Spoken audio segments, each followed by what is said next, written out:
Donc là, je vais vous proposer en fait une petite séance d'échauffement que je fais pratiquer à mes stagiaires tous les samedis matins, qui consiste un petit peu à réchauffer un peu l'organisme.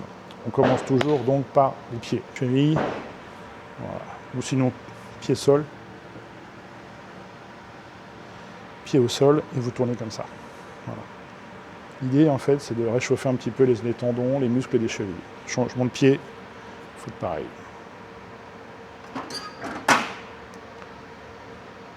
Voilà. Ensuite, les genoux. Alors là, les genoux, main sur les genoux et vous tournez. Voilà, comme ça, sans forcer jamais. Il ne faut absolument pas se blesser, il ne faut absolument pas se faire mal.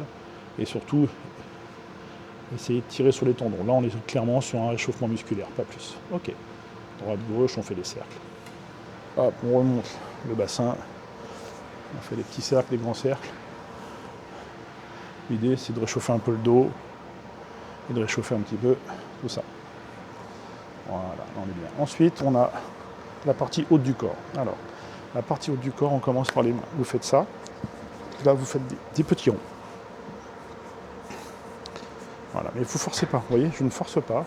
Je suis juste en fait dans un réchauffement musculaire, pas autre chose. D'accord. Voilà. Ensuite, main sous le coude et vous passez en dessous. Voilà, faites comme ça. Là, voilà.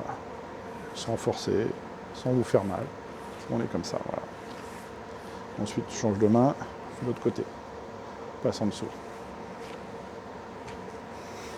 Voilà, on est pas mal. Réchauffement des épaules. On tend les bras, petit cercle. Grand cercle. Petit cercle. Voilà, on accélère un peu le mouvement, on réchauffe bien les épaules, parce qu'on va solliciter beaucoup le dos et les épaules, ou l'épaule en tout cas du bras fort, sur le tien. Le bras faible, en fait, sera dans sa poche ou dans la ceinture. Voilà. Ensuite, on a la tête. Alors la tête, en fait, vous faites en droite-gauche, comme ça. Voilà, sans forcer, évidemment. Ensuite, au bas. Voilà. Vous faites ça 3-4 fois. Ensuite, vous faites des cercles. Dans un sens, puis dans l'autre. Voilà. Et dernier exercice, vous prenez votre main, vous la mettez sur votre joue, la main pousse par là, la tête pousse par là. Change de côté.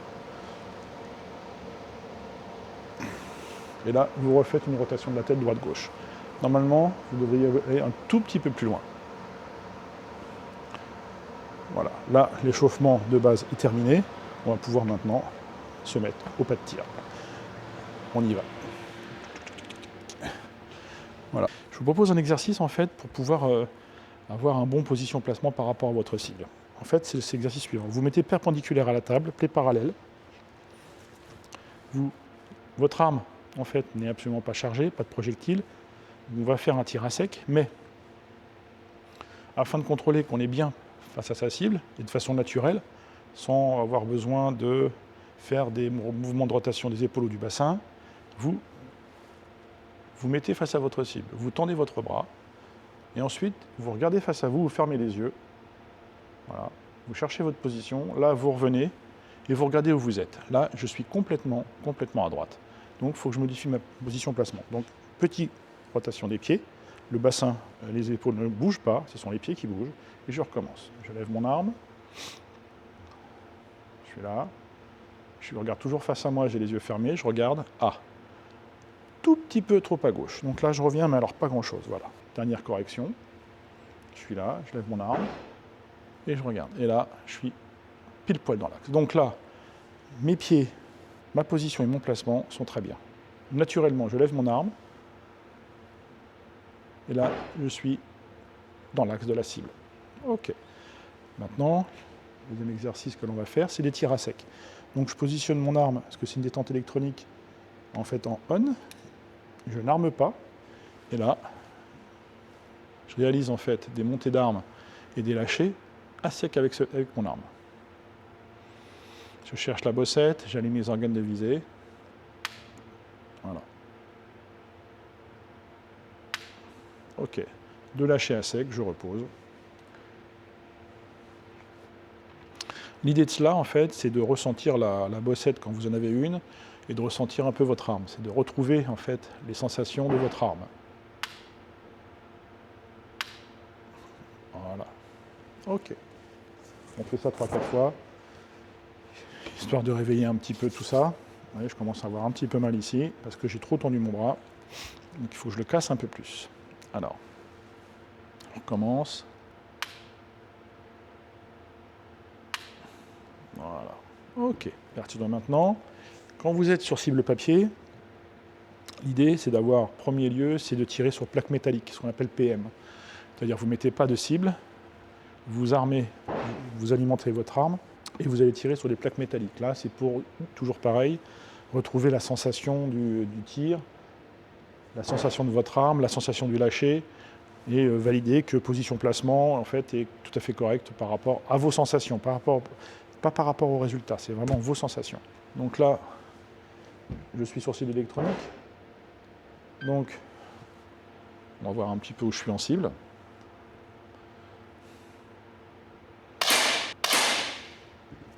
Ok, donc là j'ai eu en fait un petit mouvement de poignet, un petit mouvement de bras. Bon, je fais quand même 9,4, bon c'est pas exceptionnel 9,4. Mais bon, la sensation est bonne, le placement en position est bien, je ne lutte pas contre mon arme, je monte naturellement mon arme en cible. Là, c'est juste en fait aligner les organes. Voilà, on fait 5 plombs comme ça. On voit que je suis un petit peu haut, donc ma marge de blanc, elle n'est pas tout à fait correcte, donc il faut que je descende un petit peu sur ma marge de blanc. Ah, voilà, on est bien. On est mieux là, vous voyez, j'ai mis un peu plus de blanc, j'ai mis un peu plus de guidon. Et là, j'ai un 9,6, donc c'est pas mal. Donc la hauteur de marge de blanc est pas mal. Donc on recommence. On met un dernier plomb, histoire de bien s'assurer que l'on est... Donc en fait, ce que je vois aussi, petit aparté, certains tireurs font ça. Ils montent leur arme, ils font comme ça. Non. La posture académique et le geste, vous tendez votre bras, vous montez en cible, un tout petit peu au-dessus, et vous descendez. Et pendant que vous descendez, vous alignez vos organes de visée. Ensuite, vous cherchez votre marge de blanc.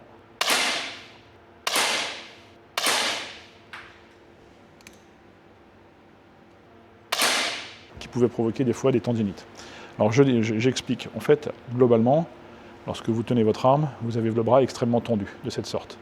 Au bout d'un moment, vu le poids de l'arme qui pèse 1 kg, en fait, ça commence un petit peu à piocher vers le bas et ça vient tirer ici, dans le creux du coude. Et cette douleur-là, en fait, est lancinante et quand elle s'est installée, eh bien, c'est très difficile de s'en séparer. Vous mettez des semaines, des mois, voire des années pour qu'elle disparaisse. Donc moi, ce que je propose, en fait, bien entendu, c'est qu'une idée, mais qui fonctionne très bien pour moi et sur certains tireurs que j'entraîne les samedis, c'est que vous tendez le bras et vous le cassez un tout petit peu. Vous voyez là, le bras tendu et cassé. Donc là, je suis en cible. C'est mon premier tir. Donc je positionne mes organes de visée. Donc bien entendu, auparavant, position placement, les pieds, position placement, position des pieds, échauffement, bien sûr. Et on y va. Voilà. Ce matin, je fais un petit 8,6. Bon, c'est pas extraordinaire.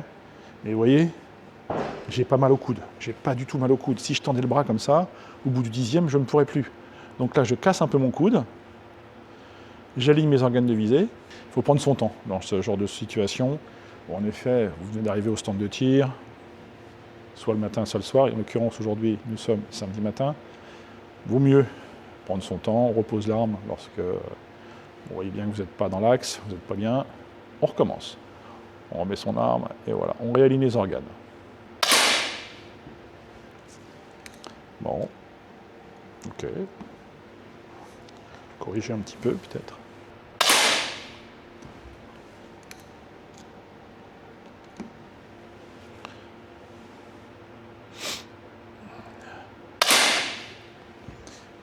Bon, voilà.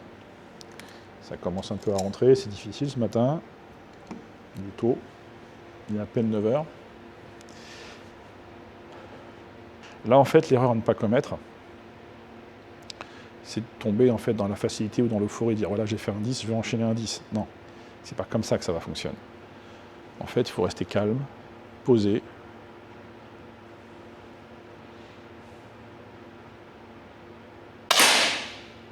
Voilà, surtout, garder la tête froide, détendu, concentré sur l'ouvrage. Voilà. Et vous avez vu, je ne sais pas si vous avez remarqué, mais à aucun moment mes pieds ont bougé. C'est le buste qui tourne. Jamais les pieds, en fait, viennent faire le moindre geste ou le moindre mouvement lorsque vous êtes comme ça en phase d'entraînement ou en phase de match. Auquel cas, vous seriez obligé, contraint, de revoir position placement et de réaligner en retrait votre bras par rapport à votre cible. Donc, premier conseil du matin, ne bougez jamais vos pieds lorsque vous avez position placement qui est mis en œuvre. Voilà. Ah, alors là, qu'est-ce qui vient de se passer? Intéressant. Ce qui vient de se passer, c'est que j'ai appuyé sans le vouloir, ce qu'on appelle en fait le doigt voleur ou le doigt bandit. Vous cherchez votre bossette, c'est exactement ce qui s'est passé. J'étais en train de descendre sous mon visuel, je cherchais ma bossette et mon doigt a été un petit peu trop pressé. Voilà, typiquement ce genre de geste difficile à maîtriser. Bon exemple, on recommence. Je descends en cible. Voilà, je suis en dessous. Maintenant, je recherche en fait la marge de blanc sous le visuel.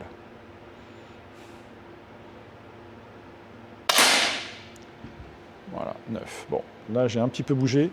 J'ai un tout petit peu appuyé, j'ai appuyé un tout petit peu trop fort sur la queue de détente. Et comme mon doigt n'était pas dans l'axe sur la queue de détente, mon arme a un tout petit peu dérivé vers la droite. Et ça se voit en fait, je suis en 9, alors que j'ai peut-être tiré de façon un peu prématurée.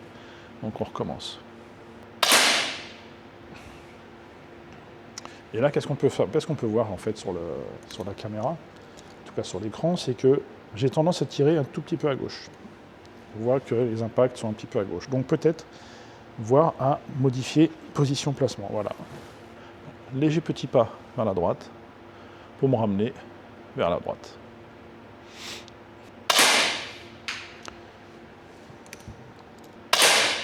Donc, alignement des organes de visée, marche de blanc, droite-gauche, symétrique.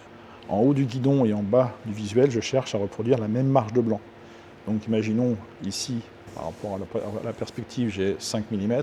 5 mm en haut, sous le visuel et en haut du guidon, 5 mm à droite, 5 mm à gauche du guidon. Voilà. Donc là, on est là. On aligne les organes. On se cherche au niveau de la marche de blanc sous le visuel. Voilà. Ok. Voilà l'idée.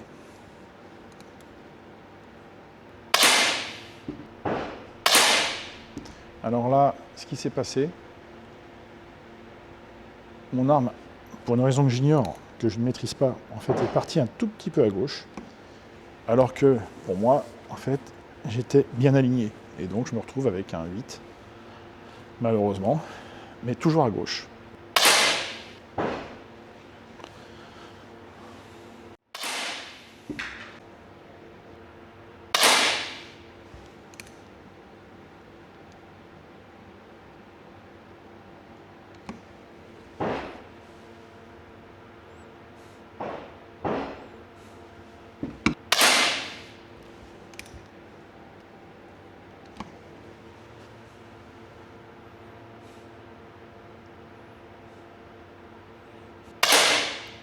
Wow, ce matin, c'est super chaud.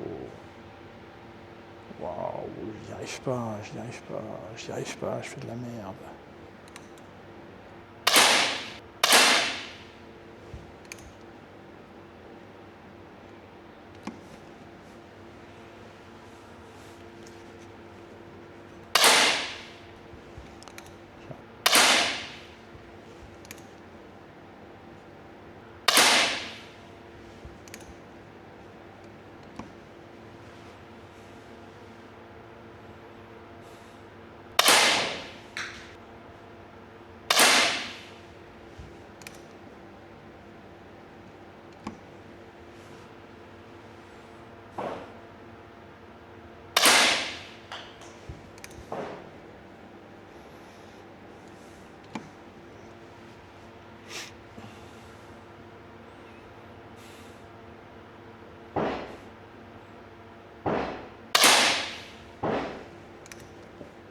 Là, typiquement, vient de se passer un truc. J'ai appuyé sur la queue de détente alors que je ne voulais pas.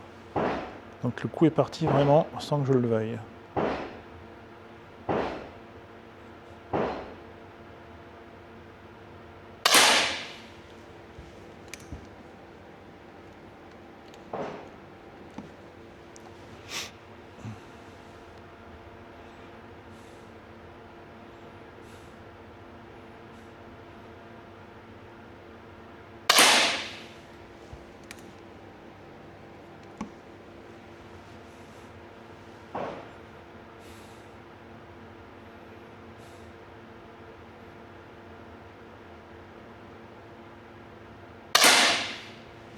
Là, je sais ce qui s'est passé, je n'ai pas aligné mes organes de visée, j'étais trop à gauche en fait au niveau du guidon, trop à droite. Ah, là, voilà, ça recommence.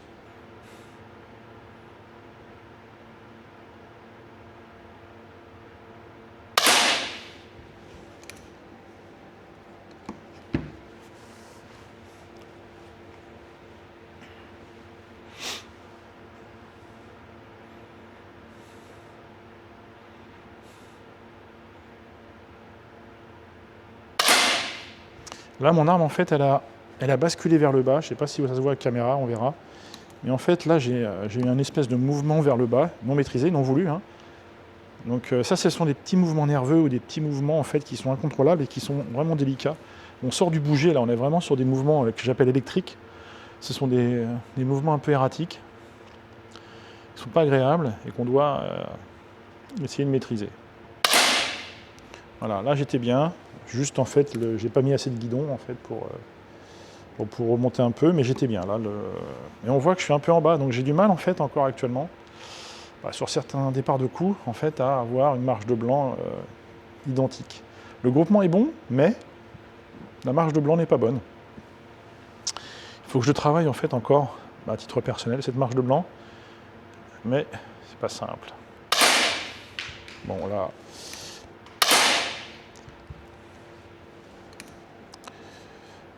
Vous voyez, là je suis dans une séquence où en fait techniquement, j'essaie de mettre en place parce que je connais les règles, mais physiquement, en fait, ça se met un petit peu à bagoter et on voit que ça commence à avoir des écarts. Donc l'écart type commence à grandir. Mais ça, il ne faut surtout pas venir en fait impacter le mental. Le mental ne doit absolument pas être dans une source en fait de stress supplémentaire. Donc là, vous êtes dans une période où, en tout cas, je suis dans une période qui est un peu complexe parce que mon écart type, ça grandit, mais c'est pas grave. De toute façon, l'impact est fait, on ne reviendra pas dessus. Ce qu'il faut, c'est garder son mental, garder sa dynamique, et essayer de se dire, ok, coup suivant, chaque plomb est un match, donc il faut que je rattrape les points manquants sur le plomb suivant.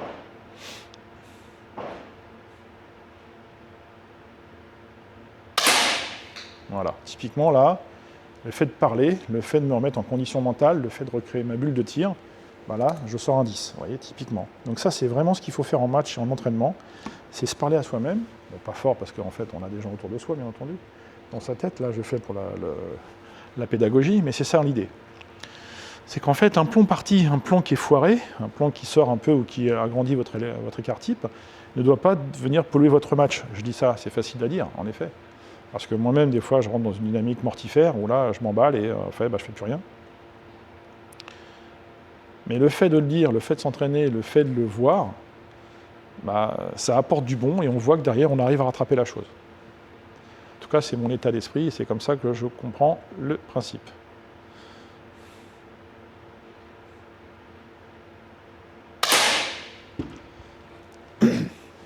Là, qu'est-ce qui s'est passé?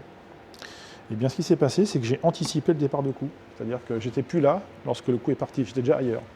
J'étais pas dans mon plomb. Et je m'en suis rendu compte quand j'ai lâché. Quand le plomb est parti, j'ai vu, mais j'étais pas présent.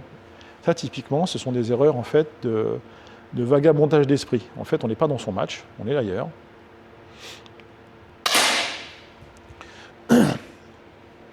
Donc ça aussi, c'est un sujet qu'il faut travailler, c'est rester dans son match, se rappeler constamment pourquoi on est là, qu'est-ce qu'on fait là, que les problèmes d'avant et les problèmes d'après ne viennent pas polluer en fait votre entraînement, votre match. Vous êtes là pour tirer, fin de l'histoire, vous n'êtes pas là pour autre chose. Donc il faut absolument réussir, c'est pas simple, à se dire je ne suis là que pour faire un match, que pour faire un score, ou en tout cas faire du mieux que je puisse faire.